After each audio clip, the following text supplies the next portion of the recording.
Everyone, অস্মিতা ব্লগে সবাইকে welcome. তো বন্ধুরা, আজকে চলে এসেছি তোমাদের সামনে একটা অন্যরকম একটা ভিডিও নিয়ে। তো তোমাদের আমি আগে একটা ভিডিওতে বলেছিলাম যে আমি একজন ডিজাইনার, ব্লাউজ বিভিন্ন ধরনের ডিজাইনার ব্লাউজ কাটিং এবং স্টিচিং করি এবং মেয়েদের সমস্ত ধরনের ড্রেস তৈরি করি। তো সামনেই সরস্বতী পুজো, প্রচুর কাজের চাপ, অনেক অর্ডার এসছে।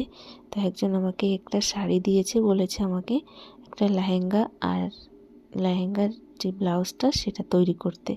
তো দেখো, লেহেঙ্গাটা আমি তৈরি করেছি। তো তোমাদের সামনে আমি আজকে সেটাই শেয়ার করব যে সরস্বতী পুজোর জন্য আমার কত কাজ এসছে, সেই কাজগুলো আজকে আমি তোমাদের সামনে শেয়ার করব। এই জন্যই কিন্তু আমি আমার হেয়ার কেয়ারও করতে পারছি না, যেটুকু করছি কিন্তু তোমাদের সঙ্গে আমি শেয়ারও করতে পারছি না। তো যেই কাজের জন্য আমি ব্যস্ত আছি, তো সেই কাজটাই আজকে তোমাদের সামনে আমি তুলে ধরছি। তো যারা ফেসবুক প্রোফাইল থেকে ভিডিওটা দেখছো তারা তো অনেকেই জানো যে আমি প্রফেশনালভাবে কী কাজ করি। তো তাদের আর নতুন করে কিছু বলার নেই। আর যারা জানে না তারা আজকে এই ভিডিওটা দেখলে হয়তো ভিডিওটা করা হচ্ছে যে আমার সরস্বতী পুজোর জন্য আমার প্রচুর কাজের অর্ডার এসছে। তো সেগুলোই করেছি, আরও কিছু বাকি আছে। তো তারই জন্য কিন্তু আমি ঠিকঠাকভাবে ভিডিও আপলোড করতে পারছি না। তো তোমাদের আমি যেই ব্লাউজগুলো করেছি সেইগুলোই তোমাদের আমি একটু ডিজাইনগুলো দেখাচ্ছি। আর যারা করতে চাও তারা আমাকে অবশ্যই ইনবক্স করতে পারো। আমি বিভিন্ন ধরনের ডিজাইনের ব্লাউজ তৈরি করি।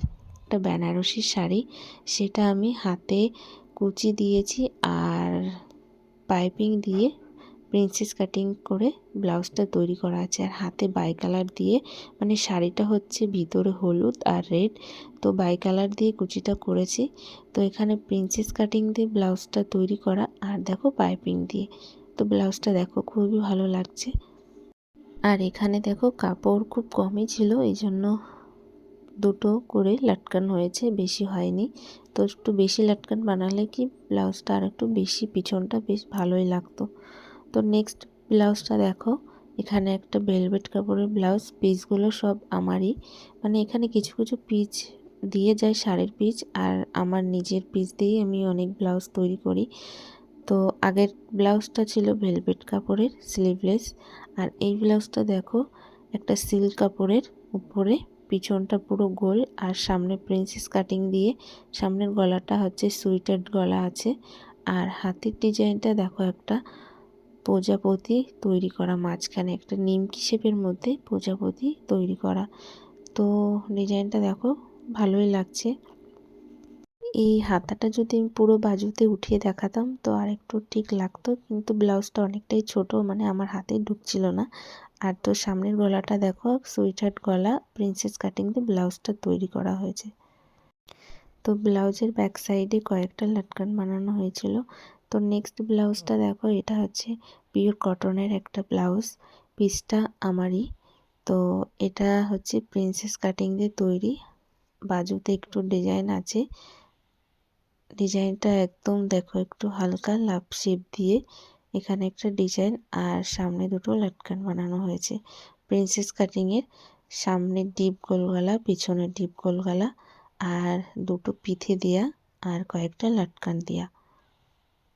এখন হচ্ছে যত কাস্টমারই আসুক ব্লাউজ তৈরি করতে, তো ম্যাক্সিমাম কাস্টমারদেরই লাটকান বেশি বানাতে হয়। তো পিছনে লাটকান বেশি বানালে কি বেশ ভালোই লাগে। তো যেগুলোর পিস কম হয়ে যায় তো সেগুলোর লাটকান বেশি বানানো হয় না। তো এই ব্লাউজটা দেখো একটা সিল্কের ব্লাউজ, মানে কাপড়ের এই ব্লাউজ পিসটা। তো এখানে দেখো ডিজাইন করাই ছিল ব্যাক সাইডে এবং হাতায়, তো সেরকমভাবেই ব্লাউজটা তৈরি করতে হয়েছে। তো বন্ধুরা, এই ছিল আমার আজকের ভিডিও। তো এই ভিডিওটা করা এই কারণেই যে আমি হেয়ার কেয়ার করছি ঠিকই, কিন্তু আমি তোমাদের সঙ্গে সেটা শেয়ার করতে পারছি না, এই কাজের জন্য ব্যস্ত আছি। আর ওই ভিডিওটি করা হচ্ছে আমার ফেসবুক বন্ধুদের জন্য। অনেকেই আমাকে জিজ্ঞেস করে যে তুমি ব্লাউজের কাজ করছো কিনা, কাজ শেখাবে কিনা। তো আমি তাদেরকেই বলতে চাই, যারা ডিজাইনার ব্লাউজ কাটিং এবং স্টিচিং শিখতে চাও তো আমাকে অবশ্যই ইনবক্স করতে পারো। আর যারা নিউ ডিজাইনের ব্লাউজ তৈরি করতে চাও তো অবশ্যই আমাকে কন্ট্যাক্ট করতে পারো। তো বন্ধুরা, ভিডিওটি ভালো লাগলে লাইক কমেন্ট করো আর শেয়ার করতে একদম ভুলো না। তো চলো বন্ধুরা, বাই বাই, আবার দেখা হচ্ছে নেক্সট ভিডিওতে।